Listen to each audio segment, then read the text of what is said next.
Student, आप लोगों को एरिथमेटिकल प्रोग्रेशन बताया गया था।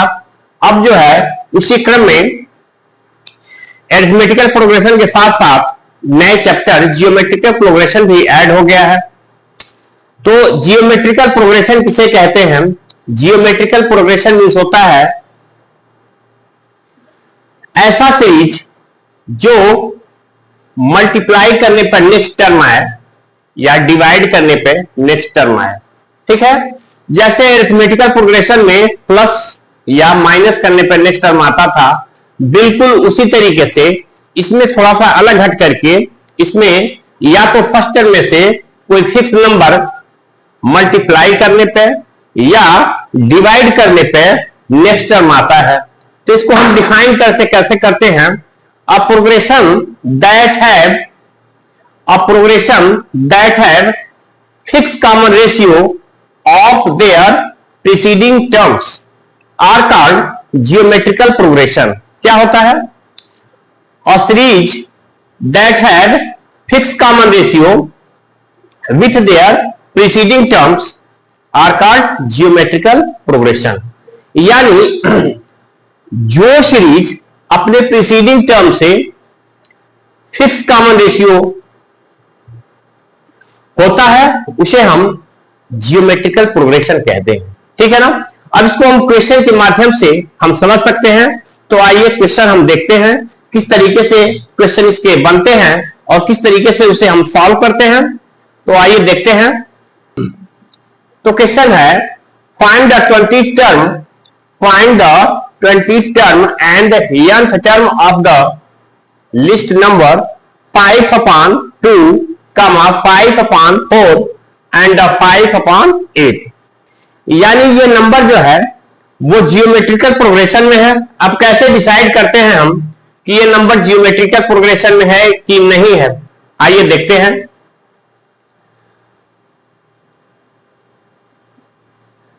बिल्कुल उसी तरह से ये भी सॉल्व होगा, बिल्कुल अलग नहीं है ये। आइए देखते हैं कैसे सॉल्व होगा। जिस तरीके से अरिथमेटिकल प्रोग्रेशन पहले वाले टर्म को a लिखा जाता है, यहां भी वैसे ही रहेगा। 5/2 क्लियर हो गया। एंड और जैसे अरिथमेटिकल प्रोग्रेशन में कॉमन डिफरेंस d को हम d से इंडिकेट करते थे, वैसे ही कॉमन डिफरेंस ना होकर के यहां पे कॉमन रेशियो होता है। क्या होता है? कॉमन रेशियो होता है। तो आइए जानते हैं क्या होता है common ratio. 5/4 divided by 5/2 equal to 5/4 multiply 2/5। अब जब भी हम डिवीजन करते हैं तो एक डिवीजन का रूल है कि डिवीजन के बाद वाला फ्रैक्शन जो होता है वो रेसिप्रोकल में बदल जाता है और रेसिप्रोकल के बदलने के बाद जो डिवीजन का साइन जो होता है वो मल्टीप्लाई में चेंज हो जाता है। ये रूल्स है। तो ये 5 से 5 फिनिश हो जाएगा, ये इससे कटेगा, इक्वल टू कॉमन रेशियो जो होगा वो 1/2 होगा। और क्या दिया गया भाई? हमारे पास n इक्वल टू दिया गया है इस पे 20th टर्म 20। तो हमारे पास first term a, common ratio 1/2 and nth term 20 आ गया है। आइए देखते हैं कैसे यूज होगा ये।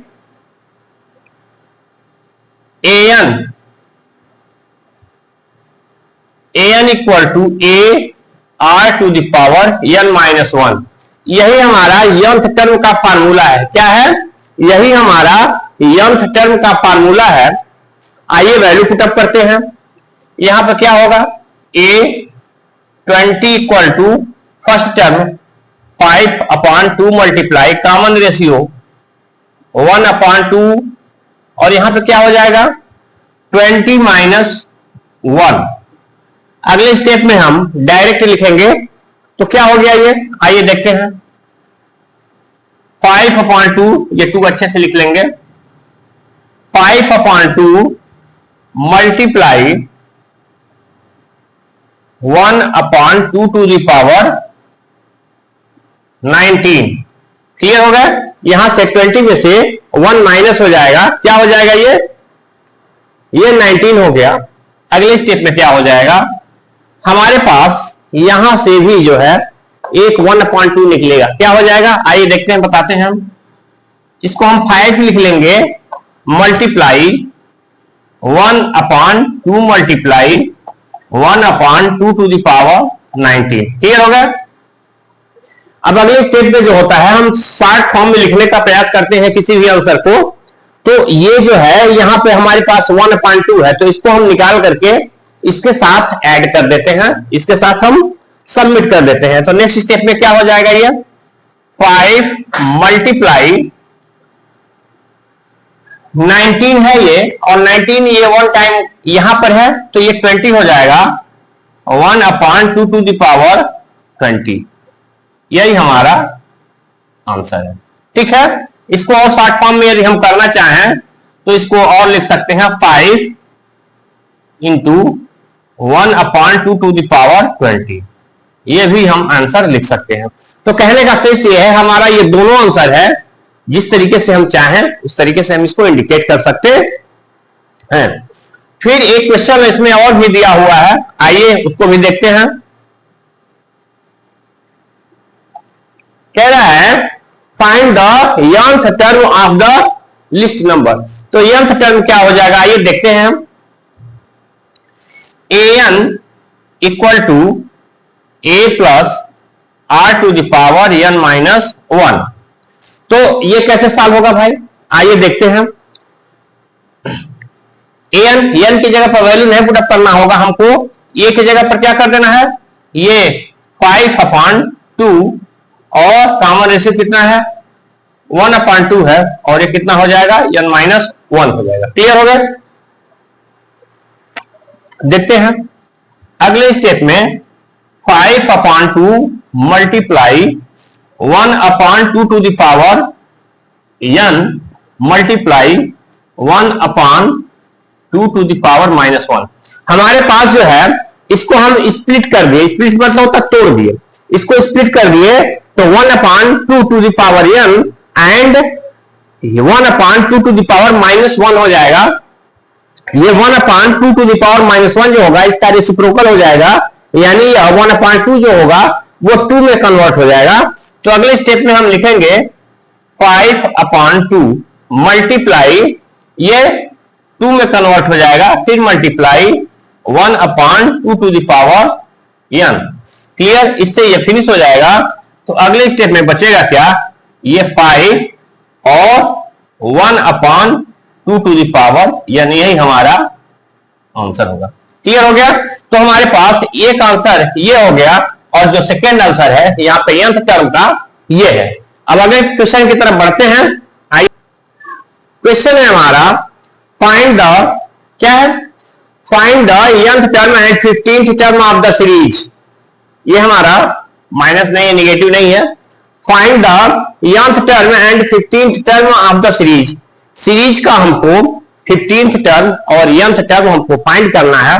हम यहाँ पे इसको दो पार्ट में डिवाइड कर लेंगे, इधर हमको nth टर्म निकाल देंगे, इधर हम 15th टर्म निकाल देंगे, आसानी से, जगह कम है। तो आइए देखते हैं, बिल्कुल उसी तरीके से होगा जैसे हम पहले करते आए हैं। आइए देखते हैं क्या होगा। a equal to 1 and common ratio r equal to -1/2 divided by 1 equal to -1/2। Clear हो गया। हमारे पास जो है वो कॉमन रेशियो जो है वो r आ गया, और क्या करना है हमको, nth टर्म हमको फाइंड करना है। क्या फाइंड करना है, nth टर्म हमको फाइंड करना है। ठीक है, तो आइए देखते हैं कैसे निकलेगा nth term. an equal to n minus 1। Clear हो गए। हमारा जो है जियोमेट्रिकल प्रोग्रेशन का फार्मूला ये है। तो an इक्वल टू क्या हो जाएगा भाई, देखते हैं। n की जगह पर तो हमको n की वैल्यू पुटअप करनी है, तो n की वैल्यू n ही रहेगी। अब आइए देखते हैं, हमारे पास 1 की a की वैल्यू 1 है, मल्टीप्लाई r जो है वो 1/2 2 है to the power n minus 1। Clear हो गए। अब इसी को हमको सिंप्लीफाई करना होगा, तो अब क्या सिंप्लीफाई होगा आइए देखते हैं। 1 multiply minus 1 upon 2 to the power n multiply minus 1 upon 2 to the power minus 1। Clear हो गए। अब जो होगा ये हमारा, ये जब पावर निगेटिव होता है तो फ्रैक्शन का रेसिप्रोकल हो जाता है। तो आइए इसको हम रेसिप्रोकल करते हैं, तो वैल्यू निकालते हैं या फाइंड आउट करते हैं। हमारे पास यहां पे 1 है तो ये फिनिश हो जाएगा, ये एंड हो जाएगा। जब इसका रेसिप्रोकल होगा तो ये माइनस 2 अपान 1 हो जाएगा और minus 1 upon 2 to the power n हो जाएगा। क्लियर हो गया।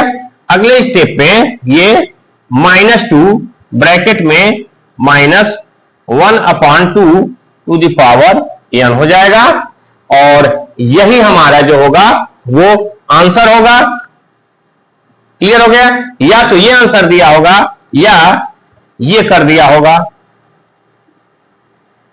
ये नेगेटिव है 2 टू द पावर n, या तो ये दिया होगा। ये दोनों आंसर करेक्ट है, या तो ये दिया होगा या तो ये दिया होगा। ठीक है ना। अभी हमारा nth टर्म निकल गया। अब हम निकालते हैं 15th टर्म हमारा क्या होगा। तो आइए देखते हैं। यहां पर भी बिल्कुल वही क्वेश्चन होगा, वही सिस्टम होगा। हमारे पास a की वैल्यू जो है वो 1 होगी और कॉमन रेशियो जो होगा वो 1/2 होगा और n की वैल्यू जो होगी वो 15 होगी। ठीक है। क्लियर हो गए। अब हमको यहां पर क्या वैल्यू पुटअप करना है देखना है। an equal to ar to the power n minus 1। Clear हो गए। an equal to ar to the power n minus 1। a 15 equal to 1 multiply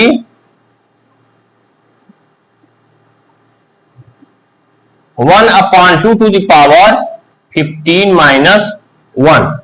clear हो गए। अब आइए बढ़ते हैं अगले क्वेश्चन की तरफ। हम 1 मल्टीप्लाई ये 1 अपान 2 टू द पावर 14 हो जाएगा और यही हमारा आंसर भी होगा। या इस तरीके से लिखा जा सकता है, यही आंसर दिया होगा, या इसको और भी तरीके से यदि लिखना चाहें, ये पावर जो है हमारा इवन नंबर है। क्या है ये? इवन नंबर है, तो ये पॉजिटिव में भी कन्वर्ट हो सकता है। ये 1 तो खत्म हो जाएगा, ये होगा 1/2 टू द पावर 14। मैंने इसको इसलिए ऐसे लिखा क्योंकि यह इवन नंबर है और इवन नंबर में नेगेटिव नंबर जो होता है वो पॉजिटिव नंबर में कन्वर्ट हो जाता है। तो ये भी नंबर हमारा आंसर सही है, दोनों सही है। ठीक है ना। या तो ये होगा या तो ये होगा, दोनों आंसर हमारा करेक्ट है। क्लियर हो गए। अब अगले क्वेश्चन की तरफ हम बढ़ते हैं। क्वेश्चन है find the 15th term of the series, find the 15th term of the series if the series is √3 plus 1/√3 plus 1/3√3। Clear हो गए। अब आइए देखते हैं इसको हम कैसे सॉल्व करते हैं, कैसे डिसाइड करते हैं और कैसे सॉल्यूशन फाइंड आउट करते हैं।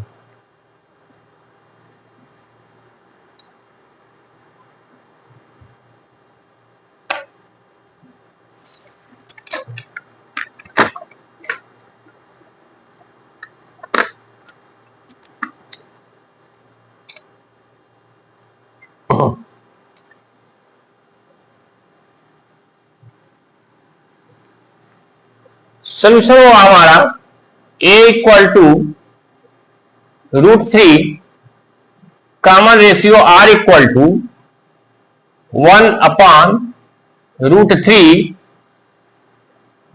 Divided by √3। क्लियर हो गया। क्या हो गया हमारा सेकेंड टर्म में से फर्स्ट टर्म को डिवाइड करते हैं। जिस तरीके से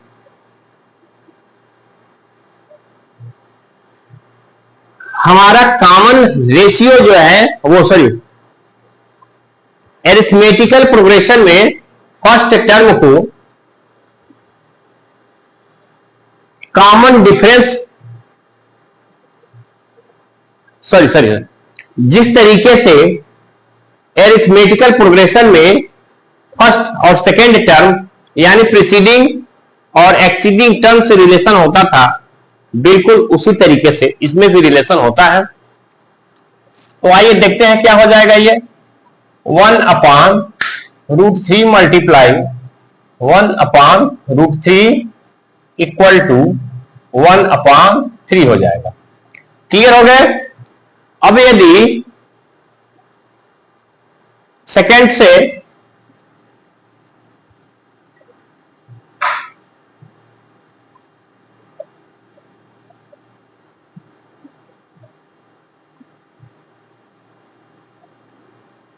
क्लियर हो गए। अब आइए बढ़ते हैं। an equal to AR⁴ n-1, यही से हमारा क्लियर हो जाएगा। अब यहां पे हमको क्या क्या निकालना है, यहां n इक्वल टू 15 भी दिया गया है, ठीक है ना। तो हमको निकालना क्या होगा, an equal to A15 equal to a की वैल्यू कितनी दी गई है, √3 एंड r कॉमन रेशियो जो है हमारे पास 1/3 आया हुआ है और n की जगह पे हमको 15 रखना है इक्वल टू क्या कर देना होगा, हमको √3 मल्टीप्लाई 1/3⁴। क्लियर हो गए। हमारा जो होगा वही आंसर हो जाएगा। क्या हो जाएगा, हमारा यही आंसर होगा। या एक स्टेप और बढ़ा सकते हैं तो क्या हो जाएगा, ये √3 मल्टीप्लाई 1/3⁴। इस तरीके से भी हम इसको लिख सकते हैं, यही हमारा आंसर होगा। क्लियर हो गए। अब बढ़ते हैं हम अगले क्वेश्चन की तरफ। हाँ, तो क्वेश्चन है हमारा which term of the GP. कह रहा है यदि ये जीपी सीरीज है तो ये नंबर जो होगा वो किस टर्म पर आएगा, यानी कितने नंबर पर आएगा। यहां सेकंड में भी वही क्वेश्चन है। यदि सीरीज है हमारा 1/3 इक्वल टू 1/243, यदि ये सीरीज ऐसे ही चलती चली जाती है तो ये किस नंबर पर आएगा, उसी नंबर को निकालना है हमको, यानी हमको n की वैल्यू जो है वो फाइंड आउट करना है। आइए देखते हैं किस तरीके से सॉल्व होगा। सबसे पहले क्या कर लेना होगा, हमको यहां से a की वैल्यू लिखना होगा। a की वैल्यू 2 है। Common ratio r equal to 2√2 divided by 2 equal to √2 and an equal to 128। हमारे पास इतने पॉइंट जो है वो दिए हुए हैं, ठीक है ना। हमको फार्मूले क्लियर हैं। हमको क्या लिखना है, an इक्वल टू AR⁴n-1। ये क्लियर हो गए हमको। अब हमको an की जगह पे 128 पुटअप करना होगा। Next step 2 multiply √2 to the power n-1। Clear हो गए। अब हमको क्या कर देना है, इसी को सिंप्लीफाई करना है। After simplification we find out 128 divided by 2, 128 divided by 2 equal to √2 to the power n multiply √2 to the power -1। Clear हो गए। जब इसको हम सिंप्लीफाई करेंगे तो यहां पे कितने आएंगे, 64 and here 2√n multiply 1/√2। Clear हो गए। अब इसको हम इधर ट्रांसफर कर देंगे। जब ट्रांसफर करेंगे तो क्या हो जाएगा, अगली स्टेप में डायरेक्ट हम लिखते हैं √2 to the power n equal to 64 √2 हो जाएगा। क्लियर होगा? आइए बढ़ाते हैं हमको जब भी पावर का कंपेयर करते हैं, जब भी पावर या एक्सपोनेंशियल फॉर्म को हम दोनों साइड को कंपेयर करते हैं, तो दोनों साइड का बेस जो होता है वो इक्वल होना चाहिए। तो आइए देखते हैं बेस को इक्वल किस तरीके से हम बनाते हैं। क्या हो जाएगा? ये रूट √2 मीन्स होता है 2 to the power 1/2। तो ये क्या हो जाएगा? 2 to the power n/2 हो जाएगा। क्लियर हो जाएगा? इसमें कोई डाउट तो है नहीं। अब अगली तरफ हम बढ़ते हैं, यहां पर क्या हो जाएगा? 64 8 8 जा 64 8 8 जा 64। तो आइए देखते हैं इसको किस तरीके से हम लिखते हैं। 2 to the power 3 6 हो जाएगा। क्या हो जाएगा? और ये क्या है भाई? 2 to the power ये 1/2 हो जाएगा। तो ये 2 to the power 6 जो होगा वो मैंने 64 को लिखा हुआ है। किसको लिखा हुआ है? 2 to the power 2 मैंने 64 को लिखा हुआ है। ठीक है, क्लियर हो जाएगा। और आगे हम बढ़ते हैं। 2 to the power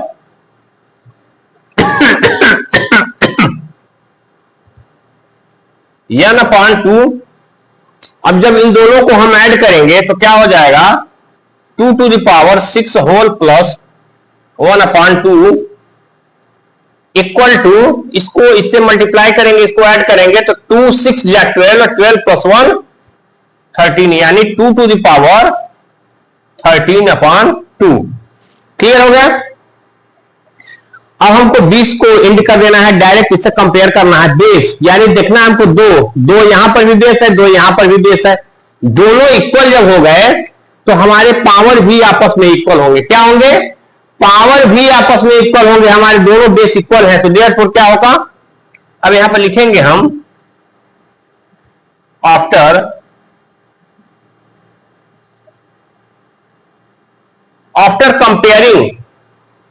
comparing both side n/2 to the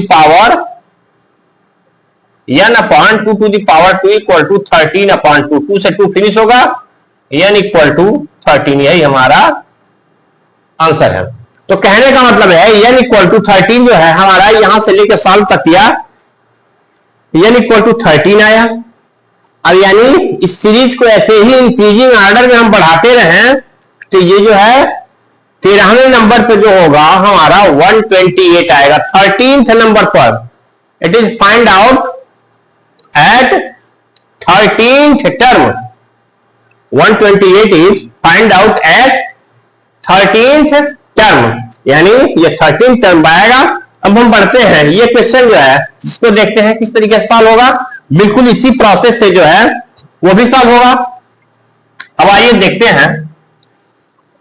calculation को करते समय सबसे पहले स्टेप बाय स्टेप हम करते हैं, क्योंकि इसमें किसी प्रकार की यदि फॉल्ट हुई तो हमारा आंसर रॉन्ग हो जाएगा। कैलकुलेशन के स्टेप हमको क्लियर होने चाहिए। आइए, ए की वैल्यू जो होगी 1 होगी, कॉमन रेशियो जो होगा 1/3 divided by 1 equal to 1/3 and a, चलिए हम इधर लिख लेते हैं an इक्वल टू 1/243। क्लियर हो गया? अब हमको क्या लिखना होगा? an to the power ar to the power n-1। अब यहां पे 1/243 और a की वैल्यू जो है वो 1 है। अब r की वैल्यू जो है 1/3, n की वैल्यू, ये क्लियर हो गए। ठीक है, अब हम क्या कर लेंगे भाई, बताते हैं आपको हम। यहां दोनों साइड को कंपेयर करने के लिए मैंने पहले भी बताया है, पहले क्वेश्चन में भी बताया है, बेस को इक्वल करते हैं। क्या करते हैं? बेस को इक्वल करते हैं। हमारा बेस क्या होगा? बेस यहां पे 1/3 है तो हमको लेफ्ट साइड में भी 1/3 लाना होगा। क्या होगा, बेस को इक्वल करना होगा। यदि if right side here 1/3, then left side is also become 1/3 for comparison the both term. And दोनों को कंपेयर करने के लिए हमको बेस इक्वल होना चाहिए। तो बेस इक्वल करते हैं कैसे, आइए देखते हैं। 3 3 जा 9, 9 3 जा 27 और 27 3 जा 81, 81 3 जा मीन्स 243, 81 3 जा 243 means 1/3 to the power 5 equal to 1/3 to the power n minus 1। Clear? The base of both side is equal. The base of both side is equal. Therefore, after comparison, both side n minus 1 equal to 5 and n equal to 5 plus 1 equal to 6. That is answer. n equal to 6. Both side जो है हमारा compare करने के लिए हमारा base equal होना चाहिए। Exponential question के लिए, एक्सपोनेंशियल क्वेश्चन के लिए जब भी हमको पावर का कंपेयर करना होता है तो दोनों का बेस इक्वल होना चाहिए, तभी हम पावर को कंपेयर कर सकते हैं, अदरवाइज नो। तो हमारा दोनों साइड जो है वो बेस इक्वल हो गया, 1/3 1/3, दोनों को कंपेयर कर लेंगे। तो compare n minus 1 equal to 5, then n equal to 5 plus 1 equal to 6, हमारा यही आंसर था। ठीक है, इस क्वेश्चन को देख लीजिए और देखने के बाद अब हम बढ़ते हैं अगले क्वेश्चन की तरफ। तो क्वेश्चन है हमारा, find the sixth term from the last of the list number from 3 minus 6 12 minus 24 dash dash dash, ये नंबर दे दिया गया। तो अब इसके कहने का सेंस ये है कि हमको इनिशियल स्टेज से नहीं बल्कि टर्म की काउंटिंग जो होगी वो लास्ट स्टेज से होगी। ठीक है ना? तो आइए इसको देखते हैं किस तरीके से सॉल्व करते हैं हम। गिवन क्या है हमारा, देखते हैं। a इक्वल टू 3 हो गया, r equal to -6/3 equal to -2 and n equal to 6 हो गया है, एंड लास्ट टर्म जो होगा 1 2 2 8 8। क्लियर हो गया? तो अब सारे गिवन पॉइंट्स जो है हमने लिख दिए। अब फार्मूले का यूज करते हैं हम। nth term from the last equal to L upon R to the power n minus 1। ये फार्मूला जो है जियोमेट्रिकल प्रोग्रेशन का nth term from the last से nth टर्म को निकालने का फार्मूला है। इसी में हम वैल्यू पुट अप कर देंगे, हमारा आंसर आ जाएगा। तो यहां पे क्या होगा, sixth term from the last equal to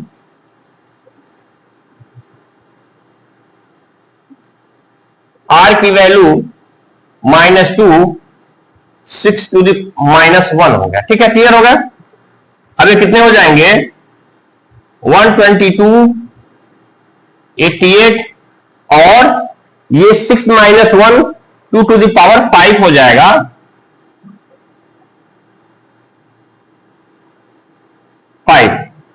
clear हुआ? ये 2 टू द पावर 5 हो जाएगा। अब 2 टू द पावर 5 को यहां पे इवन नहीं ऑड है, तो जब निगेटिव नंबर का ऑड टाइम प्रोडक्ट किया जाता है तो उसकी वैल्यू निगेटिव आती है। तो अब ये 1 2 2 8 8 अपॉन -32 होगा। आइए डिवाइड करते हैं। 32 1 2 2 8 8। क्लियर हो गया? अब डिवाइड होगा तो क्या हो जाएगा, आइए देखते हैं। ये 3 टाइम डिवाइड हो जाएगा, कितने हो जाएंगे? 96 होगा। 96 से डिवाइड कर देंगे इसको हम, 12 आएगा, ये 6 आ जाएगा, यहाँ पे 11 होगा, यहाँ पे 2 आएगा, और ये तो खत्म हो गई इसकी कहानी, यह 8 हो गया। ठीक, ये नियर अबाउट 8 टाइम डिवाइड हो जाएगा, तो कितना आ जाएगा यहाँ पर? 256 होगा। क्लियर हो गया? यहां से 256 को जब हम डिवाइड कर लेंगे तो इसमें से इसको माइनस करेंगे तो ये 2 आ जाएगा।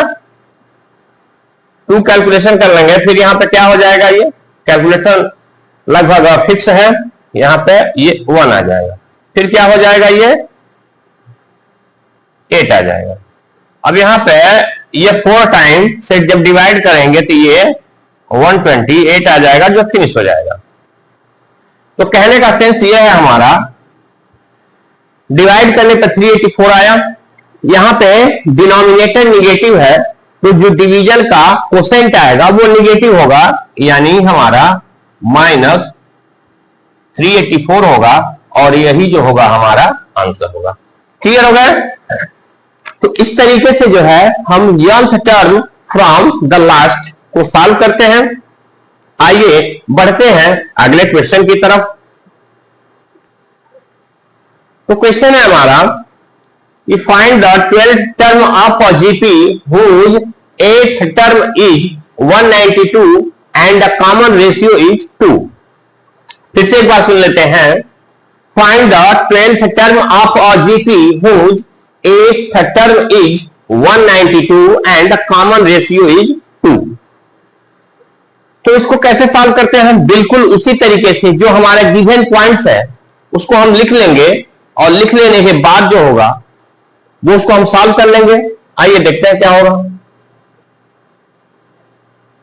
गिवन क्या क्या है हमारा?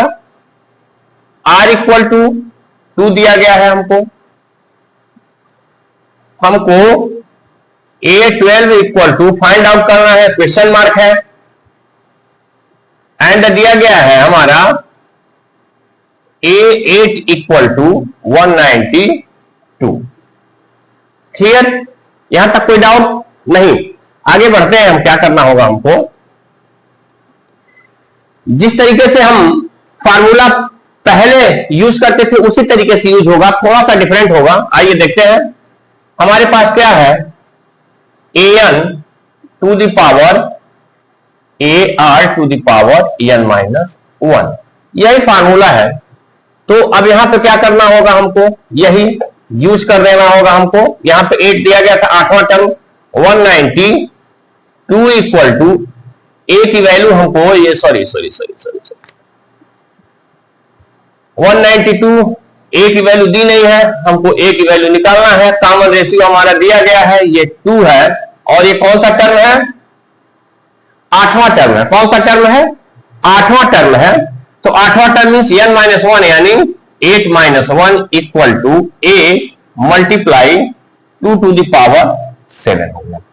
क्लियर हो गए? तो a इक्वल टू क्या हो जाएगा हमारा? 192 अपान, अब 2 टू द पावर 7 को हम अलग पार्ट में डिवाइड कर लेते हैं, 2 पार्ट में डिवाइड कर लेते हैं। आइए देखते हैं कैसे डिवाइड करेंगे हम इसको। 2 पार्ट में डिवीजन का मतलब हो गया 2 to the power 4 multiply 2 to the power 3। Division में आसानी होगा इसलिए मैंने ऐसा किया हुआ है। तो अगले स्टेप में क्या हो जाएगा? 192 ये 16 होगा, और ये मल्टीप्लाई 8 होगा। क्लियर हो गया? फिर से जब डिवाइड करते हैं हम,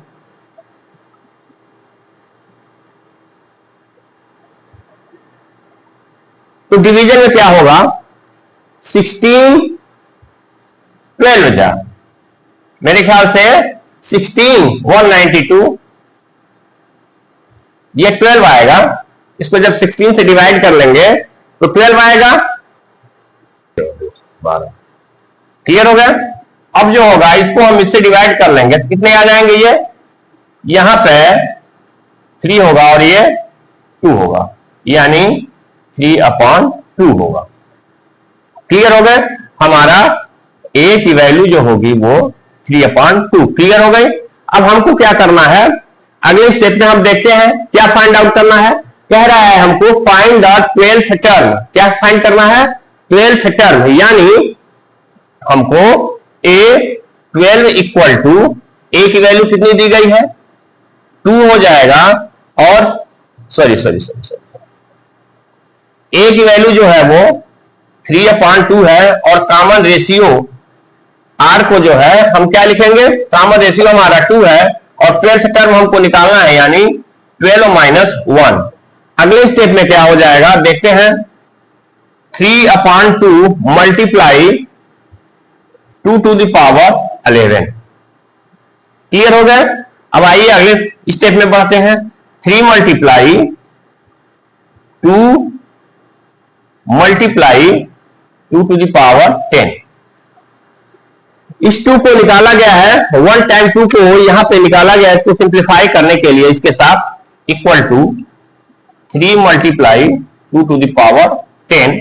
अब 2 to the power 10, 2 to the power 10 means 32 multiply 32 क्या हो जाएगा, 32 मल्टीप्लाई, आइए देखते हैं,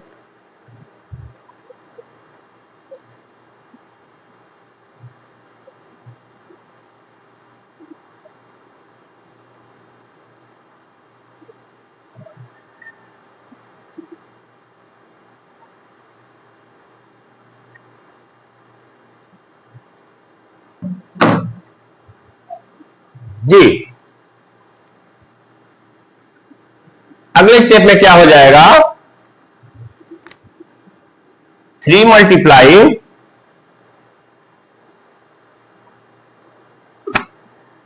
हम 2 टू द पावर 10 को जब मल्टीप्लाई करेंगे, 2 को 10 टाइम मल्टीप्लाई करेंगे तो ये 1024 आएगा, 1024 आएगा हमारा आंसर। अब इसको हम प्रोडक्ट आउट फाइंड आउट कर लेते हैं, 3 4 जा 12, 3 2 जा 6, 7, 3 0 जा 0, एंड 3 1 जा 3। यही हमारा आंसर होगा।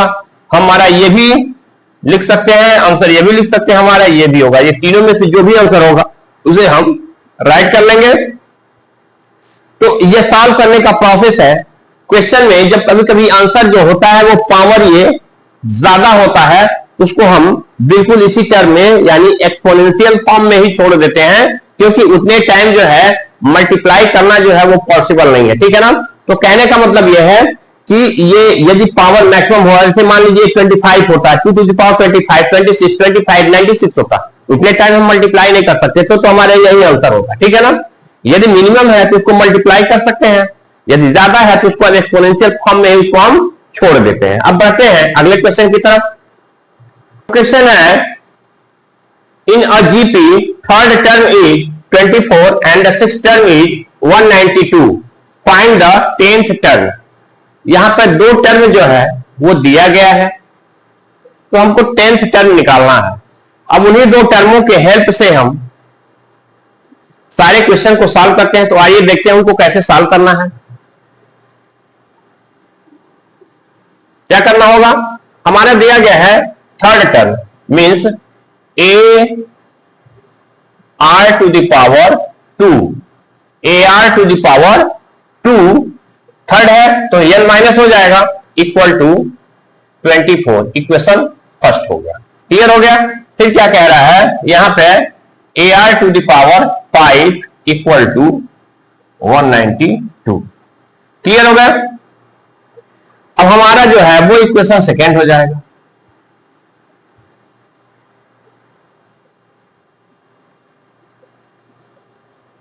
Equation second divided by first. तो जब हम डिवाइड करते हैं तो क्या हो जाएगा, आइए देखते हैं। A R to the power 5 equal to 192 upon A R to the power 2 equal to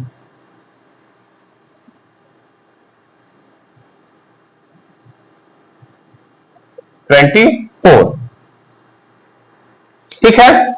अब जब इन दोनों को हम डिवाइड करेंगे तो कैसे आएगा, यहां पे डिवीजन 1 लगाइएगा, इसको जरूरत नहीं है डबल की। ठीक है, तो अब क्या कर लेना है, ये फिनिश हो गया, इससे फिनिश हो गया। अब यहां इसको जब डिवाइड कर देंगे हम तो r to the power 5 minus 2 equal to 92 divided by 24 जो होगा वो हमारा 8 आएगा। क्लियर हो गया।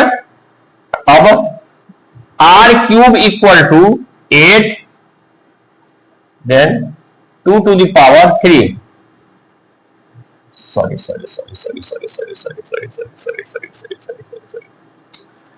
अब फिर से क्या हो गया हमारा, हमसे यहां से ये पावर कट गए, r की वैल्यू जो है वो 2 आ गए। सॉरी क्या लिखना होगा हमको, r की वैल्यू जो होगी, r की वैल्यू 2 हो गई। क्लियर हो गया। अब जब r की वैल्यू 2 हो गई है तो हम इसमें वैल्यू पुटअप करके हम निकाल सकते हैं। Putting the value in equation first में हम वैल्यू पुटअप करते हैं। जब फर्स्ट में पुटअप करेंगे तो यहां पर क्या दिया गया हमको, a की वैल्यू दी गई है, नहीं दी गई है, निकालना है आपको। r की वैल्यू हमारे पास 2 आ चुकी है और यहां पे क्या दिया गया है वो हमारा 24 है। क्लियर हो गया। तो अब a इक्वल टू ये 4 हो जाएगा, या 2 टू जा 4 और यहां पे मल्टीप्लाई है, मल्टीप्लाई को जब हम राइट साइड में ट्रांसफर करेंगे तो वो डिवाइड हो जाएगा, यानी 24 अपान 4 इक्वल टू ये 6 हो गया। ठीक है, तो हमारे पास गिवन पॉइंट कौन कौन से हो गए, हमारे पास ये पॉइंट ये हो गया और दूसरा पॉइंट a इक्वल टू 6, हमारा दूसरा पॉइंट ये हो गया। ठीक है ना। अब उसके बाद से क्या कह रहा है, फाइंड द, क्या फाइंड करना हमको, हाँ फाइंड द 10th टर्म। तो आइए देखते हैं कैसे निकलेगा। an equal to ar to the power n minus 1, तो a10 इक्वल टू a की वैल्यू कितनी है 6 multiply 2 to the power 10 minus 1 equal to 6 multiply 2 to the power 9। या हम इसी के फॉर्म में इसको रहने देते हैं, या इसको हम मल्टीप्लाई करके फिर सिंप्लीफाई हम कर सकते हैं। इसको हमको यहां से, आइए बताते हैं इसको कैसे मल्टीप्लाई होगा। यहां से 1 टाइम 2 निकाल देंगे, तो 1 टाइम 2 निकालने के बाद क्या होगा, 3 मल्टीप्लाई ये 2 टू द पावर 10 होगा और 3 मल्टीप्लाई 2 टू द पावर 10 को हम क्या लिख सकते हैं 1024। तो अगले स्टेप में जब इसको हम मल्टीप्लाई करते हैं तो कितना हो जाएगा, जब मल्टीप्लाई कर लेंगे तो ये 3072 हो जाएगा। यही हमारा आंसर होगा। क्लियर हो गया। अब बढ़ते हैं हम अगले क्वेश्चन की तरफ।